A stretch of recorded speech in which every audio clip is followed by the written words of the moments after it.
Hello दोस्तों, crime इन हिंदी के एक नए एपिसोड में आप सबका स्वागत है।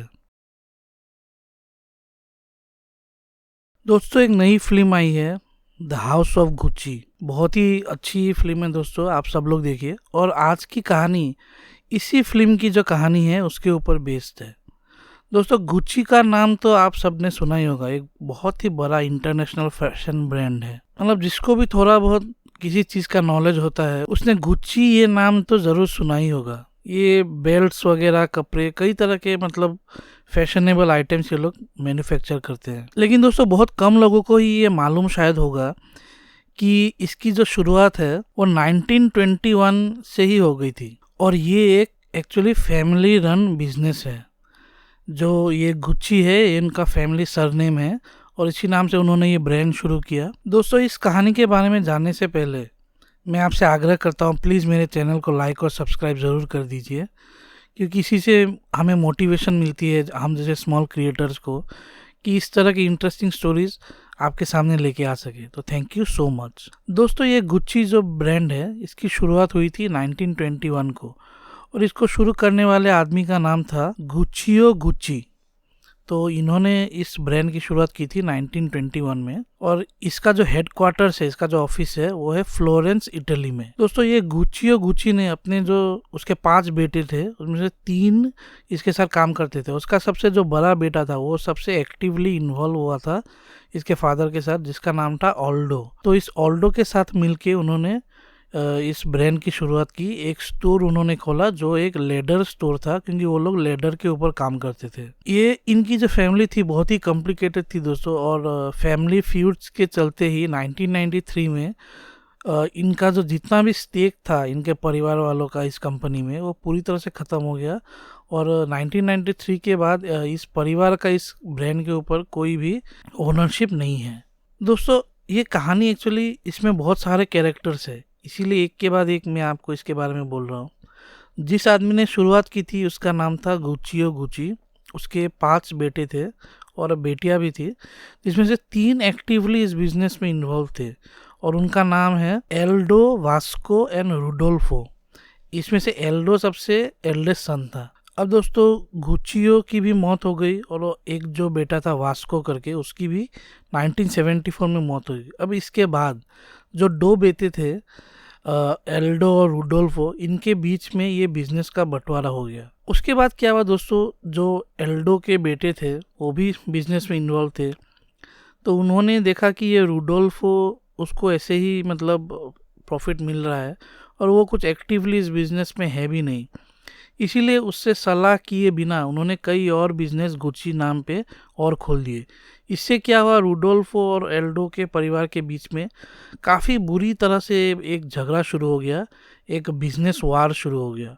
अब 1983 में इस रुडोल्फो की मौत हो गई और इसके बाद रुडोल्फो का जितना भी शेयर था वो पास हो गया उसके सिर्फ एक बेटे के पास, जिसका नाम है मॉरिजियो गुच्ची। अब इनका जो परिवार का जो झगड़ा चल रहा था बिजनेस के स्टेक के लिए, तो वो अब रुडोल्फो तो मर गया था। उसके बाद मॉरिजियो ने फिर इस लीगल बैटल को फिर से शुरू किया। ये गुच्ची ब्रांड के फुल कंट्रोल के लिए उसने एक लीगल बैटल शुरू किया ऑल्डो और उसके बेटे के अगेंस्ट। अब इस लीगल बैटल में वो काफ़ी हद तक सक्सेसफुल भी हो गया था और 1989 में उसे गुच्ची का चेयरमैन बना दिया गया। अब ये मॉरिजियो जो था दोस्तों, ये मतलब इसने इतना लीगल बैटल करके कंपनी का चेयरमैन तो बन गया, काफ़ी स्टेक उसके पास आ गया, लेकिन बिजनेस करने में मतलब वो एकदम अच्छा नहीं था। और सिर्फ 4 साल में ही 1993 में उसने अपने 50% से ज़्यादा के स्टेक्स बहरीन के एक कंपनी को उसने बेच दिया। और इसी के साथ जो गुच्ची फैमिली का इस कंपनी के गुच्ची ब्रांड के ऊपर जितना भी कुछ था, स्टेक था, राइट्स थे, वो सब ख़त्म हो गए 1993 में। और ये सब हुआ इस मॉरिजियो गुच्ची के वजह से। दोस्तों, ये मॉरिजियो गुच्ची जो था ये एक प्राइम मतलब फोकस कैरेक्टर है इस पूरे गुच्ची फैमिली में, क्योंकि इसने जो ये गुच्ची फैमिली का बिजनेस था वो पूरी तरह से ख़त्म कर दिया था। ब्रांड तो रह गया था पर फैमिली का स्टेक इसकी वजह से पूरी तरह ख़त्म हुआ। उसके ऊपर इसका जो पर्सनल लाइफ भी था वो भी काफ़ी मतलब अच्छा नहीं था। और मेन इसका रीज़न था, इसकी जो पहली पत्नी थी इसका नाम था पेट्रिजिया रिजानी। इसके साथ इसने शादी की 1972 में। ये पेट्रिसिया जो थी वो एक सोशलाइट थी और गुची फैमिली के साथ इसके काफ़ी अच्छे संबंध थे। अब इन दोनों के बीच, मॉरिजियो और पेट्रिसिया के बीच प्यार हो गया और 1972 में इन लोगों ने शादी की और इनके 2 लड़कियां भी पैदा हुई। ये पेट्रिसिया जो थी दोस्तों, ये काफ़ी एक एम्बिशियस महिला थी और इनके शादी जब हुई थी तब मॉरिजियो के जो फादर थे रूडोल्फो, वो इस शादी से बिल्कुल ही नाराज़ थे। उन्होंने यहाँ तक बोला था कि पेट्रिसिया जो है वो इस तरह की महिला है जो किसी मतलब एक मर्द के सक्सेस को लेके वो जो खुद ऊपर चढ़ती है उस तरह की वो महिला है। तो रूडोल्फो ने इस तरह से बोला था, लेकिन उसके बाद मॉरिजियो ने अपने फादर की बात नहीं मानी और उसने पेट्रिसिया से शादी कर ली। और दोस्तों शादी करने के बाद मतलब 12 साल इनकी शादी चली, लेकिन शादी करने के बाद इनका जो वैवाहिक जीवन था, जो मैरिड लाइफ थी, वो बिल्कुल भी अच्छा नहीं था। पेट्रिसिया को इसने एक चीफ एडवाइज़र बना दिया था गुची में और वो अपने कंपनी के लिए काफ़ी मेहनत भी कर रही थी। यहाँ तक कि वो खुद को ही अगला जो दावेदार है इस कंपनी के पूरे राइट्स का, जो स्टेक का, पेट्रिसिया खुद को ही समझ रही थी। लेकिन दोस्तों क्या हुआ, इनके वैवाहिक जीवन अच्छा नहीं चल रहा था और 1985 में जो मॉरिजियो है उसने अपनी पत्नी को बोला कि वो एक बिजनेस ट्रिप में जा रहा है, फ्लोरेंस जो शहर है वहाँ पे जा रहा है।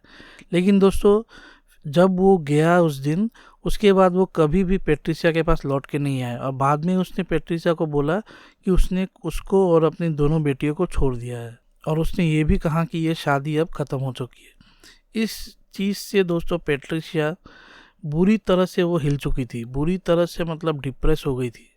कौन नहीं होगा दोस्तों, जैसे अगर आप कोई औरत है, उसका पति अगर ऐसे झूठ बोल के कहीं जाता है फिर दोबारा लौट के नहीं आता है, तो फिर मतलब किस तरह से उसका मेंटल स्टेट होगा। तो इसी तरह से मॉरिजियो ने पेट्रिसिया के साथ ऐसा किया। अब ये मॉरिजियो जो है अभी, उसके एक बचपन की कोई दोस्त थी, तो उसके साथ वो एक लिविंग रिलेशन में रहने लगा। मिलान जो शहर है वहाँ पे एक लग्जरी अपार्टमेंट में वो आराम से उस महिला के साथ रहने लगा।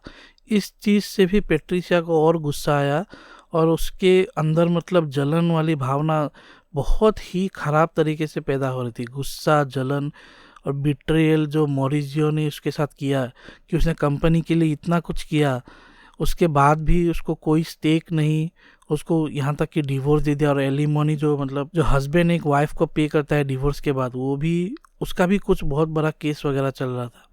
तो मॉरिजियो ने पेट्रिसिया के साथ ये सब किया, तो इस वजह से पेट्रिसिया का दिमाग पूरी तरह से हिल चुका था और उसके दिमाग में बस अब मतलब गुस्सा और किसी तरह से मॉरिजियो से बदला लेना है, ये ऐसे विचार उसके दिमाग में चल रहे थे। अब दोस्तों आता है इस कहानी के गुची फैमिली और स्पेशली मॉरिजियो और पेट्रिसिया के रिलेशन का सबसे डेंजरस मोड़। दोस्तों डिवोर्स भी हो गया और झगड़ा वगैरह चल रहे थे, फिर भी इन सब लोगों की ज़िंदगी आगे बढ़ रही थी। लेकिन दोस्तों मार्च 27, 1995 में एक ऐसी घटना हो गई जिससे ये सब पूरी तरह से बदल गया। 27 मार्च 1995 में मॉरिजियो जो उसके मिलान का ऑफिस था वहाँ पे वो आया, गाड़ी पार्क की, फिर ऑफिस की तरफ बढ़ने लगा कि तभी एक अननोन एक पर्सन उसके पास आता है और उसके दिमाग में पॉइंट ब्लैंक रेंज में 3 गोली उसको मारता है और वहीं पे मॉरिजियो की मौत हो जाती है। अब दोस्तों ये काफ़ी एक हाई प्रोफाइल मामला था इटाली में, क्योंकि गुच्ची ब्रांड ही एक्चुअली इटाली को एक तरह से प्रमोट करता है और उसी ब्रांड का जो एक्स चेयरमैन है या फैमिली है उसकी इस तरह से दिन दहाड़े मौत हो जाती है। एक अननोन एसासिन आके उसको गोली मार के चला जाता है, गार्ड तक को वो इंजर्ड कर देता है। तो पुलिस इस मामले को काफ़ी सीरियसली ले रही थी। अब जब इन्वेस्टिगेशन शुरू हुआ दोस्तों, तो पहली जो सस्पेक्ट थी वो तो ऑब्वियसली पेट्रिसिया ही होगी, क्योंकि उसके पास खून करने का पूरी तरह से एक मोटिव था। लेकिन दोस्तों इमीडिएटली उसको अरेस्ट नहीं किया गया। 2 साल गुजर गए लेकिन तब तक कोई भी अरेस्ट इस केस में नहीं हुआ। मतलब पता ही नहीं चल रहा था कि कौन आके गोली मार के चला गया। लेकिन दोस्तों इस घटना के 2 साल बाद यानी कि 1997 में एक अननोन टिप पुलिस को मिला। मॉरिजियो के ही किसी सपोर्टर ने ये फ़ोन किया होगा और उन्होंने ये बोला कि जो पेट्रिशिया है वही मॉरिजियो की कातिल है। तो पुलिस ने फटाफट पेट्रिशिया को गिरफ्तार कर लिया 1997 में। और ये इतना हाई प्रोफाइल मामला था कि मतलब जो मीडिया थी वो एकदम पागलों की तरह इस केस को कवर कर रही थी। अब ये अरेस्ट हो गई और ट्रायल शुरू हुआ और ट्रायल के दौरान ही मालूम चला कि पेट्रिशिया ने ही ये खून किया है। मतलब उसने खुद नहीं किया, उसने करवाया है और इसके लिए उसने 4 लोगों की मदद ली है। मतलब हिटमैन हायर करके, जो सुपारी किलिंग्स वगैरह आप सुनते हैं हिंदी मूवीज़ में, उसी तरह की चीज़। दोस्तों पेट्रिशिया की एक बहुत अच्छी फ्रेंड है जो एक साइकिक भी है जिसका नाम है पीना ओरेमा करके। तो पेट्रिशिया ने उसको बोला कि मॉरिजियो ने उसके साथ इतना गलत किया, ये सब किया, तो मॉरिजियो को जाना पड़ेगा, उसको ख़त्म कर दो। तो ये पीना ने किया, उसने एक हिटमैन हायर कर लिया और एक ड्राइवर जो खून होने के बाद उस हिटमैन को लेके भागेगा। तो ये 4 लोग इस मामले में इन्वॉल्व थे। पेट्रिशिया काफ़ी मतलब चालाक औरत थी। उसने कोर्ट में ये प्रूफ करने की भी कोशिश की कि ये सब चीज़ें पीना ने ही करवाई है और उसने फिर बाद में इसको ब्लैकमेल किया पेट्रिशिया को। लेकिन उसकी ये सब दलीलें कोर्ट में कोई काम नहीं आई और पेट्रिशिया को दोस्तों इस जुर्म के लिए 29 ईयर्स की सज़ा उसको कोर्ट ने सुनाई।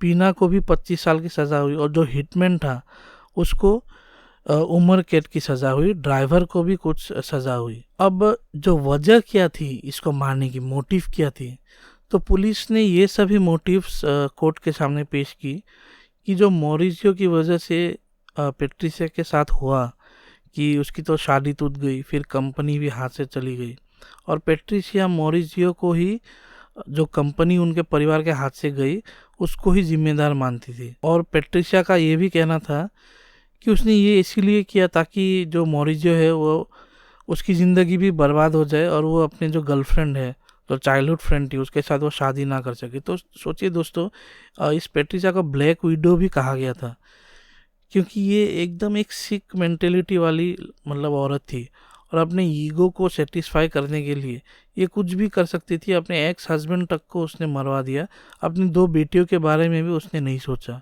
दोस्तों पेट्रिशिया को तो 29 ईयर्स की सज़ा हुई थी, लेकिन उसके कुछ अच्छे बिहेवियर वगैरह की वजह से 18 साल बाद 2016 को उसे बेल मिल गई और आज 2022 में भी पेट्रिशिया ज़िंदा है और अच्छे से वो रह रही है। लेकिन जो उसकी 2 बेटियां थी उन्होंने इस घटना के बाद पेट्रिशिया से पूरी तरह से उसके साथ कांटेक्ट ख़त्म कर दिया है। तो दोस्तों यही कहानी थी इस गुची फैमिली की और स्पेशली मॉरिजियो और पेट्रिशिया के रिलेशनशिप की।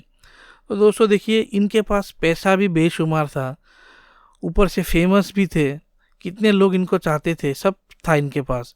लेकिन अंदर अंदर इन लोगों की ज़िंदगियाँ देखिए दोस्तों, इन जो सेलिब्रिटीज़ है या फिर जो फैशन ब्रांड के साथ रिलेटेड होते हैं, इनकी ज़िंदगी अंदर से कितनी खोखली होती है। खैर जो भी हो, इसी तरह के एक और हाई प्रोफाइल मर्डर की कहानी जल्द आपके पास लेके आऊँगा। और प्लीज़ अगर ये कहानी आपने अंत तक देखी, thank you so much. Please मेरे चैनल को सब्सक्राइब कीजिए दोस्तों। व्यूज़ तो मुझे थोड़े बहुत मिल भी रहे हैं लेकिन सब्सक्राइबर्स बहुत कम है। प्लीज़ सब्सक्राइब कीजिए और लाइक कीजिए मेरे वीडियोस को। Thank you so much.